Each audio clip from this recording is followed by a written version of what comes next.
Hey, you guys, just jumping on really quick for to head out for my evening walk. But just wanted to jump on here, encourage you a little bit for Motivational Monday. If you are someone who is trying to drop a few pounds or drop a lot of pounds, I have a couple tips for you that may help you. As a certified wellness coach, I have lost weight. I've helped other people lose weight. And a lot of the times it was pretty quickly. The plans that I had were pretty straightforward. People were able to lose weight as well as improve their health overall. I always swear by intermittent fasting, but what I've learned is that as I go into perimenopause, like I lost a ton of weight, lost 70 pounds in 6 months in my 30s, but as I am up into my early 40s, but as I started to venture in or go into perimenopause, I noticed the same strategies that worked when in my 30s and early 40s were not working anymore. And I got very frustrated. I'm not gonna lie, I got frustrated and I was to the point like, you know what, I'm tired of trying. I'm just gonna enjoy life, eat what I want to eat, and not worry about it. But as someone who has studied health and wellness for over 13 years, I couldn't say like that very long. I started to notice how poorly I felt again and remember why I wanted to get healthy in the first place. So, as a certified wellness coach, as a person who is certified in project management, as an analyst, I had to go back in the lab and say, let me go back and see what's going on and what I need to tweak to get back to feeling my best. And it's not just about losing weight. I mean, sleep and improving my sleep, my energy levels, just all of those things, just my skin, just all those things I wanted to improve. I saw a major difference in. So I went back in the lab and I developed my Elevate in 88 program. Yes, Elevate in 88. It is a masterpiece. And it is a program that will help people lose weight and keep it off. Now, it's not a quick fix. It's not going to be something that, oh, I put on a waist trainer and take all these supplements and it just falls off. It's really going to deal with the root cause of why we gain weight in the first place. A lot of times we don't talk about that, and that's why we regain a lot. We can discipline ourselves, we can be consistent for a certain amount of time to get to that goal. Once we get to that goal, we slip back into our old habits and regain the weight, and it becomes a never ending cycle because we never deal with why we're overeating in the first place. When did food start becoming a crutch for us? When did it start to become an emotional attachment for us, a soother for us? And so sometimes we have to go back and remember who we are, especially as believers. Who am I in Christ? What does he say about me?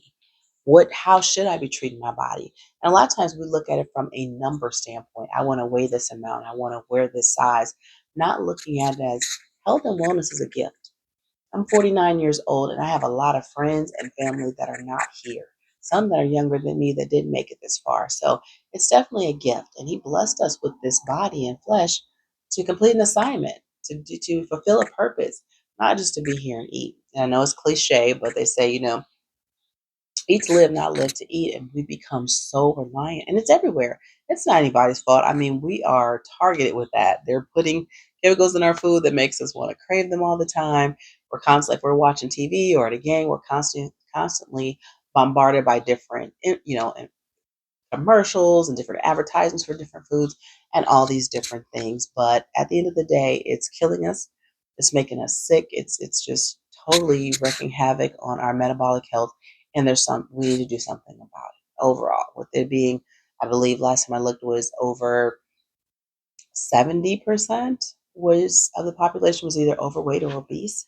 And those numbers are still climbing. And despite all of the gyms, all of the waist trainers, all of the shakes, all of these things, those numbers continue to climb because we don't deal with the root cause of why we overeat. And it's usually to escape, to soothe something. We're replacing, a feeling that we don't want to have anymore. There's so many different things that it could be. But most of those things are things we should be taking to God, not a plate. So in my Elevate and 88 program, I walk you through an 8 phase process, and it takes you from identification to acceleration because we really don't realize how much our health, our overall health, all 8 dimensions of health, when I'm talking about health, I'm talking about mental, physical, emotional, occupational, we're talking about financial, we're talking about environmental, because all of those things play a role. It's not just about, hey, eat a salad and work out and you're good. It's the mental. What in our mental? Where did we start to rely on food? When did we start becoming dependent on food? When did food stop being used for fuel and started to be used for a crutch or a friend? So we want to really get back to our identity, who God says we are, who God says we are, and how we're showing up and how we're taking care of ourselves. And as we know, our bodies are a temple. They are not even ours. They were given to us as a gift. So we really need to steward them well. And we have to do that in a way that's sustainable. We could say, oh, I'm going to only eat 500 calories a day and work out for 3 hours and all these different things that we know that we won't stick with for any length of time. What we really have to do is to start fueling our body. What I tell my clients is I don't start off with eliminating things, oh, you can't have, you can't have. I start off with you must have. You need to eat at least 30 to 50 grams of protein, every meal. And I intermittent fast. I tell them, hey, make your eating window a 8-hour window. Have two nutrient dense meals in there and stick to that and make sure I'm intentionally eating the things I need to do. And if I have any calories or any space left over after that, then I can have my little snacks and stuff. But the main thing is to focus on fueling our bodies with nutrient dense food. So if you are someone who is looking to, the tips I can give you right now are three. Faith. Number one is faith. Have faith in God, have faith in yourself, and have faith in the process. There are many different ways to lose weight. There's no right way. You have to find out what works for you and what's going to be sustainable for you. Not for anybody else, not for your friend, your sister, your mate. What's going to be sustainable for you? What are you going to be able to do? Second thing is alignment. Not letting our flesh rule, being mindful of my body needs this to operate. My body needs water, it needs fruit, it needs vegetables, it needs, high quality protein, it needs quality fats, it needs that to operate and stop letting our flesh lead. So it's God rules our spirit rules our mind, and our mind rules our flesh. So we make good choices daily so that we are fueling our body with what it needs. And what I found, and I just started this program, I'm walking through it myself, I just developed it. So I'm a case study. I have a couple other people that are being case studies for me to see how it works for them. For me, it has been different than any other thing that I've done because even though I always said this was a way of life when I went on any type of eating plan, it was very restrictive.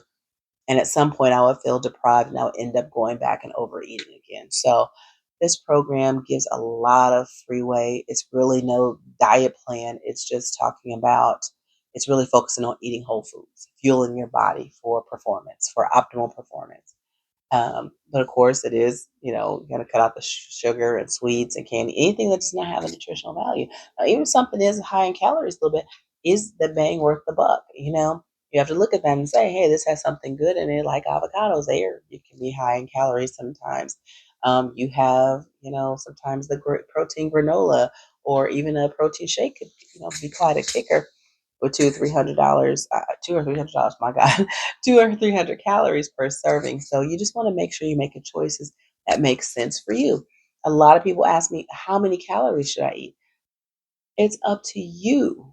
It's different with every person. It's something that I said and I'm doing now is to say what, we all have that size we want to be or number. We may or may not get there, but it's just something I put out there just to have a goal. So mine is 146. So when I Googled is how many calories does a 50-year-old, I'm 49, 49-year-old woman who weighs 46 pounds does. And they have a different number for sedentary, for lightly active, moderately active, or extremely active. So that's going to be different. But when I did an average of all those, it's right around 1,800 calories.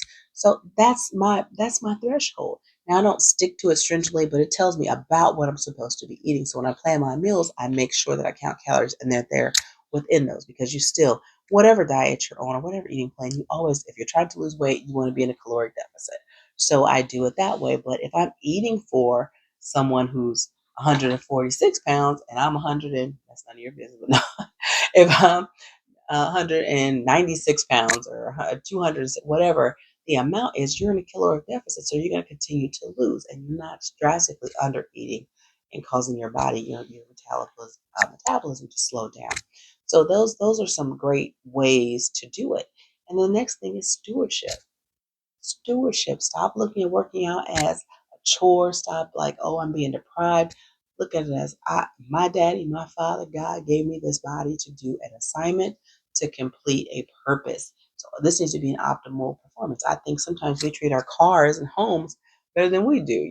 Treat ourselves. You're not going to go to the gas station and say, well, I'm gonna put, even though my car takes this fuel, I'm gonna put diesel in there. We know that if we're not putting in the things that God called food in the word, that we're not going to be properly nourished. So you definitely want to change the perspective of not being deprived. No, I'm choosing to honor my body and I'm choosing to honor God and be healthy. So that's another tip. But looking at everything, treat wellness as worship. When I say that, like, what does that mean? I'm like, First Corinthians 6:19-20 talks about is your body's not your own. It's a temple, but you should honor it as such. So when I think of it now, I reframe my thinking. Now I'm eating on an elite level so that I can be of optimal performance to do my Father's work. So just that little switch in perspective, and what we're looking at again, not focusing on what we're losing, what we're gaining. We need to put protein in our body. We need healthy fats in our body. We need complex carbs in our body. We need to move our body in a joyful way. I'm not going to say you have to go to, you know, whatever the heavy lifting gym is and run all the time. Just do something that you can be consistent with where you're moving your body at least 30 minutes a day. That can make huge difference. Drinking water, those things. But again, if you're looking for just a ballpark number, what is your ideal weight? Whatever that is, Google how much does a moderately, active person or active, however you want to put it, whatever you think would describe you, how many calories they eat in a day. And they'll give you a range. I think mine range from like 1,600 to 2,000. So I took the 1,800. And that's just a benchmark. That's just a little goal to be. I'm not super like, oh, I can't, just went 2 calories over, so I can't have it. I'm not onto that. But it just gives you some guidelines so that you don't overeat, because even if you're eating healthy, you can still overeat. So that's a huge one. Again, faith in God, faith in yourself, faith in the process, alignment. Make sure that God is ruling your spirit is ruling your mind, and your mind is ruling your flesh, not any other way, because that all the time that gets us out of alignment. And thirdly is stewardship, not looking at it as losing weight, not looking at it as being deprived, but looking at it as stewarding your body. This is a gift that God gave you. I want to honor it and I want to treat it with the utmost respect and love. So that's just some tips for you. If you're interested in joining the challenge, we're on day 8. It's not too late to join a very small boutique group. It's a safe space for us just to share what we're going through, how we're feeling. Again, for me, being a certified wellness coach, being someone who's been in the health industry and business for 13 years, um, it was very hard for me to start back coaching after gaining weight. But once I realized what was going on in my body, it took the time to say, oh, this happens during perimenopause. So you need to structure this. This is the foods that you need to eat. But all the things I recommend are really just whole foods that will be good for anybody to keep our bodies at operating at the top peak performance. So as always, you got any questions, you're interested in joining the Elevate in 88 challenge with me, drop yes in the comments. I'll send you the link. It's on a school community, private. It's not on social media, private community on there where it's a safe space to ask the questions that you want to have. But I hope this helps. As always, have the best blessed day, and don't worry, we got this. Elegant Elevation.